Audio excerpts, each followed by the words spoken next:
yahdillahu fala mudhillalah wa may yudlilhu fala hadiyalah.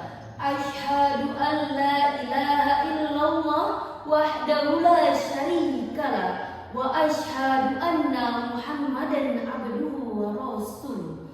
Allahumma sholli wa sallim wa barik ala sayyidina Muhammad wa ala alihi wa ashabihi Rasulillah ajma'in. Amma ba'du. Dewan Hakim yang arif dan bijaksana, hadirin yang kami banggakan, Indonesia adalah negara dengan jumlah umat Islam terbesar di dunia. Dengan total 229 juta jiwa, penduduk Indonesia memeluk agama Islam. Sedangkan jumlah umat Islam sedunia pada tahun 2023 diperkirakan oleh situs web Global Muslim Population ada lebih 201 miliar. Data ini terdengar menenangkan jiwa dan meninabobokan seolah-olah tidak ada problematika. Berabad-abad silam Rasulullah bersabda, umat di akhir zaman akan terlihat seperti buih di lautan. Meskipun terlihat banyak, tetapi terlihat tidak berarti. Apakah zaman yang disabdakan Rasulullah adalah zaman di mana kita hidup sekarang ini? Di zaman modernisasi yang penuh intrik dan manipulasi. Penciptaan diri ini dikemas dengan sedemikian rupa yang membuat kegaduhan anak bangsa, pecahnya ukhuwah, saling menghujat dan saling menghina. Kita umat Islam di Indonesia dibenturkan oleh masalah rupiah sehingga muncullah kalimat bid'ah yang membuat goresan di dada, pikiran menjadi resah karena sudah bid'atun dan tempatnya di neraka, terhukum hina. Apakah sebenarnya yang terjadi dengan negeri kita tercinta? Apakah ada yang salah dengan ajaran agama, ataukah kita yang salah dalam memahaminya? Atau memang sengaja propaganda diciptakan untuk membelah kejauhan agar umat Islam di Indonesia hancur binasa? Oleh karena itu, berdirinya kami di sini karena kami tidak diberi kursi. Dan pada kesempatan kali ini, izinkan kami menyampaikan sebuah syarahan dengan judul Merajut Ukhuwah Menggapai Berkah. Sebagai landasan awal, firman Allah Subhanahu wa taala dalam Al-Qur'an surah Al-Hujurat ayat 10 yang akan dibacakan oleh qari'ah kami berikut ini.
yang terkutuk dengan menyebut nama Allah yang Maha Pengasih, Maha Penyayang.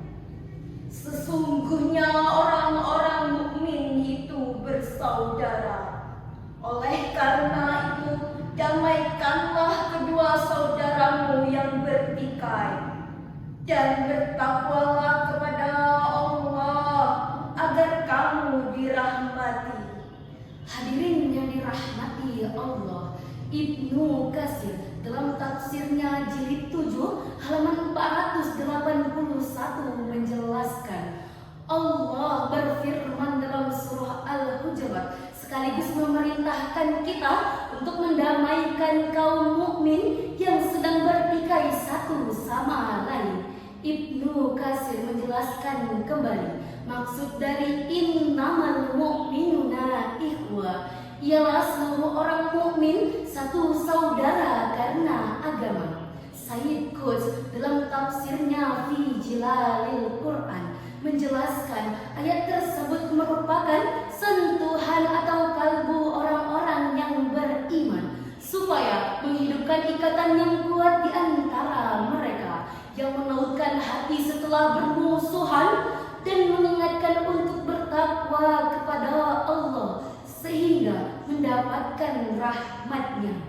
Pada umumnya, ukhuwah terbagi menjadi 3. Yang pertama, ukhuwah Islamiyah atau persaudaraan sesama muslim. Yang kedua, ukhuwah insaniyah atau persaudaraan sesama manusia. Dan yang ketiga, ukhuwah wataniyah atau persaudaraan sesama bangsa. Hadirin, masih ingatkah kita konflik antara Sunni dan Syiah di Sampang, Madura? Konflik saling dukung-mendukung dan tindak presiden dan wakilnya yang menyisahkan cebong dan kampretnya belaka. Mari hadirin bersatu padu agar ukhuwah terjaga selalu. Mari hadirin bersatu padu agar Indonesia maju. Bersatu kita teguh, bercerai kita runtuh. Allahu Akbar. Lalu, bagaimana cara umat Islam merawat ukhuwah yang baik? Sebagai jawabannya, mari kita dengarkan firman Allah dalam Al-Quran surah Al-Imran ayat 103 yang akan dibacakan oleh qari'ah kami berikut ini.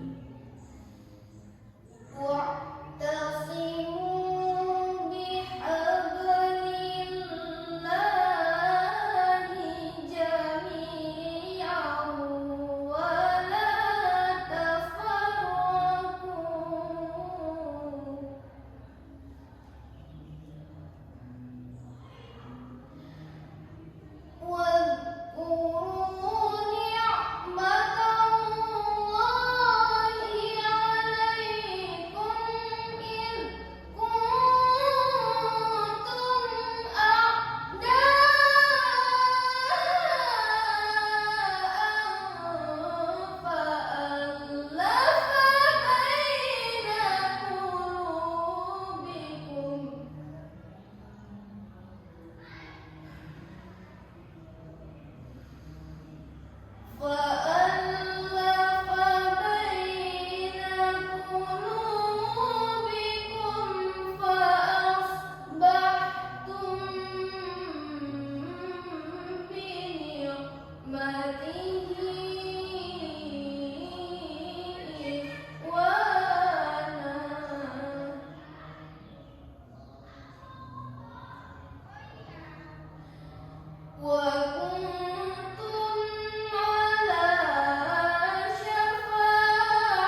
Janganlah bercerai-berai. Ingatlah nikmat Allah kepadamu ketika kamu dahulu bermusuhan. Lalu Allah mempersatukan hatimu sehingga dengan karunia-Nya kamu menjadi saudara. Dan ingatlah pula ketika itu kamu berada di tepi jurang neraka, lalu Allah menyelamatkan kamu dari sana. Demikianlah Allah menerangkan ayat-ayat-Nya kepadamu agar kamu mendapat petunjuk. Maha benar Allah dengan segala firman-Nya. Hadirin yang dirahmati Allah, kata wa'tasimu adalah fi'il amr yang merupakan perintah yang menunjukkan bahwa menjaga persatuan adalah suatu kewajiban, bukan sekedar anjuran semata. Dr. Muhammad Sulaiman Al-Ashquri dalam Jubahat At-Tafsir min Fathil Al-Qadir menjelaskan, wa'tasimu bihablillahi jami'an wa la tafarraqu, dan berpegang teguhlah kamu semuanya kepada tali agama Allah, janganlah bercerai-berai. Allah memerintahkan kita orang-orang Islam agar senantiasa berkumpul dan berpegang teguh dengan agama Islam dan Al-Quran. Allah menyuruh kita untuk bersatu padu dan melarang kita untuk bercerai-berai. Qala Rasulullah sallallahu alaihi wasallam, al-jama'atu wa rahmatul furqatu azab. Persatuan adalah rahmat, sedangkan perpecahan adalah azab. Hadis riwayat Imam Ahmad.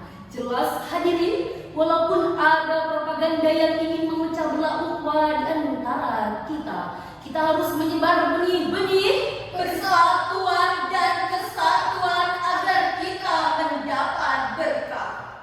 Dari syarahan kami dapat ambil kesimpulan bahwasanya langkah awal yang harus kita lakukan ialah kita harus ingat sesungguhnya orang mukmin itu bersaudara, dan kita harus bersatu padu agar Indonesia maju serta menjauhi saling hujat dan saling hina.